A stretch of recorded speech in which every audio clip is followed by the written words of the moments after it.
बाबा साई धाव भाव माझे आई भाव माझे आई धाव भाव माझे आई गले अंगण मंदिर चरण डोळ्यात पाहिन रूप तुझे प्रेमे अलिंगिन आनंद पूजिन वाये वारित पडे नाम त्वमेव माता च पिता त्वमेव त्वमेव बन्धुश्च सखा त्वमेव त्वमेव विद्या द्रविणं त्वमेव त्वमेव सर्वं त्वमेव देव कायेन वाचा मनसेन्द्रियैर्वा बुद्ध्यात्मना वा प्रकृति स्वभावं करोमि यद्यत् सकलं परस्मै नारायणायति समर्पयामि अच्युतं केशवं राम नारायणं कृष्णदामोदरं वासुदेवं श्रीधरं माधवं गोपिकावल्लभं जानकी नायकं रामचन्द्रं भजे हरे राम राम राम हरे हरे हरे कृष्ण कृष्ण कृष्ण हरे हरे श्री गुरुदेव दत्त हरि ओम यज्ञेन यज्ञमयजन्त देवास्तानि धर्माणि प्रथमान्यासन् तेहनागं महिमानः सजन्त यत्र पूर्वे साध्या सन्ति देवाः ॐ राजाधिराजाय प्रसह्यसायिने नमो वयं वै श्रवणाय कुर्महे समे कामान् कामकामाय मह्यं कामेश्वरो वै श्रवणो दधातु कुबेराय वै श्रवणाय महाराजाय नमः ॐ स्वस्ति साम्राज्यं भोज्यं स्वराज्यं वैराज्यं पारमेष्ठ्यमराज्यं महाराज्यमाधिपत्यमयं सबन्धपर्याः ईशात् सार्वभौमः सर्वयुषान् ददात् परार्धात् पृथिव्यै समुद्रपर्यन्ताय एकराळदिदप्तेशलोको दीतो मरुतः परिवेष्टारो मरुतस्यावसङ्ग्रहे आवीक्षितस्य कामप्रियर्विश्वे देवा सभासत इति श्रीनारायण वासुदेवाय सच्चिदानन्द सद्गुरु साईनाथ महाराज की जय। अनंतातुलाते कसे रे स्तभावे अनंतातुलाते कसे रे नमावे अनंत मुखांता जिणे शेषगाता नमस्कार काष्टांग श्री साईनाथा स्मरावे मनित्वात्पदा नित्यभावे पुरावे तरी भक्तीसाठी स्वभावे करावे जगातारुणी मायदाता नमस्कार साष्टांग श्री साईनाथा वसे जो सदा रामया संत लीला दिसे आद्य लोकांबरी जो जनाला परियंतरि ज्ञान कैवल्यदाता नमस्कार काष्टांग श्री साईनाथा बराला दला जन्म मानवाचा नरासार्थका साधनीभूत साचा धरो साई प्रेमा गळाया अंता नमस्कार काष्टांग श्री साईनाथा धरावे करी साधन पाठ्यवाला करावे अमाधन्य गंभो निघाला मुखी गाल प्रेमी खरा ग्रास आता नमस्कार काष्टांग श्री साईनाथा सुरादी गजांच्या पदा वंदितादी शुकादी गजाते समानत्व देते प्रयागादि तीर्थे पदी नम्र होता श्री साईनाथा तुझ्या ज्या पदापाता गोपवाली सदा रंगलेचे स्वरूपी मिळाली करी रास क्रीडा सवे कृष्णनाथा नमस्कार साष्टांग श्री साईनाथा तुला मागतो मागणे कद्यावे करा जोडितो दीन अत्यंत भावे प्रभीमो हरिराज हरिराथा नमस्कार साष्टांग श्री साईनाथा ऐसा ये बासाई दिगंबरा अक्षय रूपावतारा सर्वहि व्यापक तू धृतिधारा अनुसया त्रिकुमारा बाबा ये बा काशी स्नान जपा प्रतिदिवसे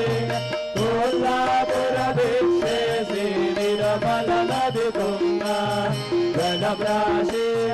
विक्रामाहुर देशी ऐसा ये बा झूले लोंबतसे वाम करे त्रिशूल डमरुधारी भक्ता भरत सदा सुखकारी देशिल मुक्तिचारी ऐसा ये बा आरे पादुका जपमाला कमंडलो मृगछाला धारण कर सेवा नागजटा मुकुट शोभतो माता ऐसा ये बा तत्पर तुझाया जय ध्यानी अक्षय जंज सदनी लक्ष्मी वास करे विनरजने राक्षसी संकट वारुणी ऐसा ये बा या पर ध्यान तुझे गुरुराया दृश्य करे नयनाया पूर्णानंद तुझे काया नाविसी हरि गुण गाया ऐसा ये बाई दिगंबरा अक्षय रूपावतारा सर्वहि व्यापक तू धृतिधारा अनुसया त्रिकुमारा बाबा ये बा सदा सत्स्वरूपं चिदानन्दकन्दं जगत्सम्भवस्थानसंहारहेतुं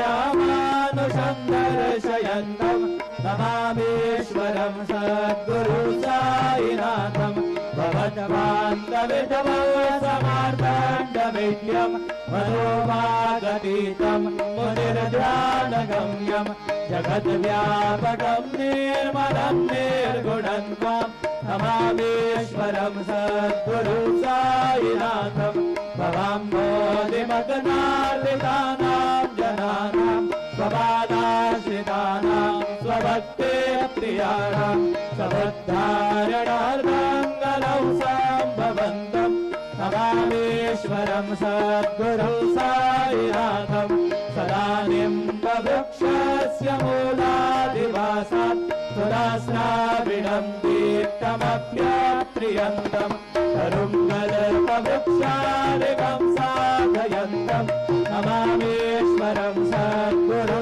साईनाथं सदा कल्पवृक्षस्य तस्यादिमूले भवद्भावबुद्ध्या सवर्याधिसेवा तृणान्दुर्वतां मुक्तिमुक्तिप्रदन्तं नमामीश्वरं सद्गुरुं साईनाथम् अनेकाश्रुतादर्ग्यलीलाविलासे समाविष्कृतेशा नवास्वाप्रभावम् अहं भावहीनं प्रसन्नात्मभावम् नमामीश्वरं सद्गुरु साईनाथं सतां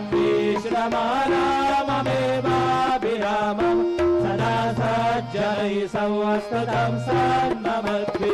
प्रणामोदरं भक्तभद्रप्रदन्दं नमामीश्वरं सद्गुरुं साईनाथं भजन्नाद्यमेकाम्बरं ब्रह्म साक्षात् स्वयं सम्भवं राममेवावतीर्णं भवद्दर्शनं सम्मुदितं प्रभोः नमामीश्वरं सद्गुरुं साईनाथं श्री साईश कृपानिधे गिरहृणां सर्वार्थसिद्धप्रद युष्मत्पादरज प्रभावमतुलं दाता विवक्ता क्षमा सद्भक्त्या शरणं मृदाञ्जलिपुट सम्भ्रार्विदोऽस्मि प्रभो श्रीमत्साई परेशपादकमलान् नान्यच्छरण्यं मम साई रूपधर राघवोत्तमं भक्तकामविबुधध्रुवं प्रभुं माययोपातचित्तशुद्धये चिन्तयाम्यमर्निशं मुदा शरत्सुधांशु प्रतिमप्रकाश कृपाकपत्रं तव साईनाथ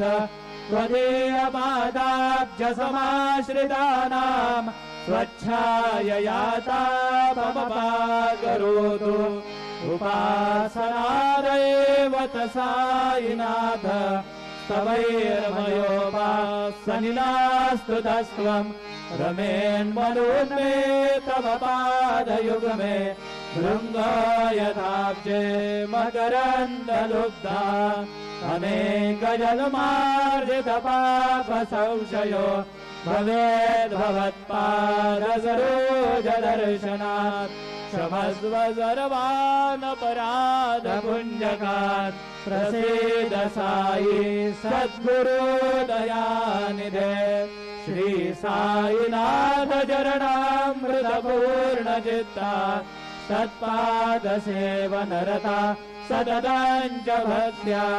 संसारजन्यदुरितोद्भवनिर्गतास्ते कैवल्यधाम परमं सममाप्नुवन्ति स्तोत्रमेतत्पठेद्भक्त्या यो नरस्तन्मनः सदा सद्गुरु साईनाथस्य कृपापात्रं भवेत् ध्रुवम् करचरणकृतं वा कायजं कर्मजं वा श्रवणनयनजं वा मानसं वा पराधं विहितमविहितं वा सर्वमेतत्क्षमस्व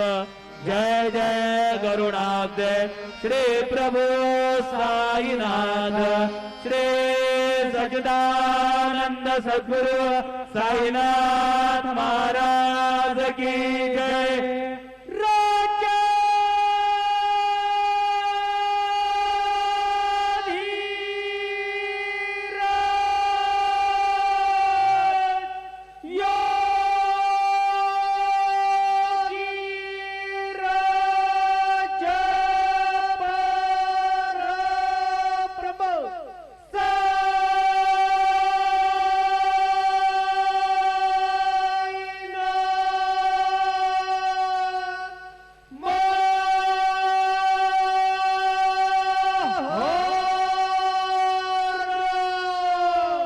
श्री सच्चिदानंद सद्गुरु साईनाथ महाराज की जय।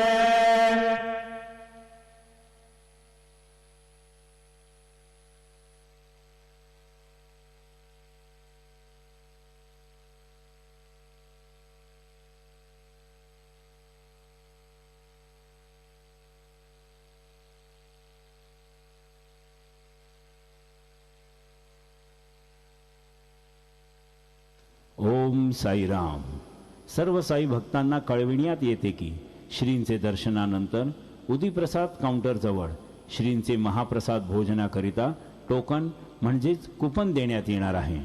तरी सर्व श्री साई भक्तांनी सदर टोकन किंवा कुपन घेऊनच श्रींचे महाप्रसाद भोजनाकरिता श्री साई प्रसादालयात जाण्याचे करावे ही नम्र विनंती। ओम साईराम। सभी साई भक्तों से निवेदन है कि साईं बाबा जी के दर्शन के बाद उदी प्रसाद काउंटर के पास साईं बाबा जी के महाप्रसाद भोजन का टोकन या कूपन दिया जाएगा। सभी साईं भक्तों से निवेदन है कि यह टोकन लेकर ही श्री साईं बाबा के महाप्रसाद भोजन के लिए श्री साई प्रसादालय में जाने की कृपा करें। ओम साई राम। ओम Sai Ram. All Sai devotees, please note that after darshan, Prasad meals coupon will be distributed near Udi Prasad counter. All Sai devotees are requested to collect coupon and then proceed to Prasadalaya to have Prasad meals. Om Sai Ram.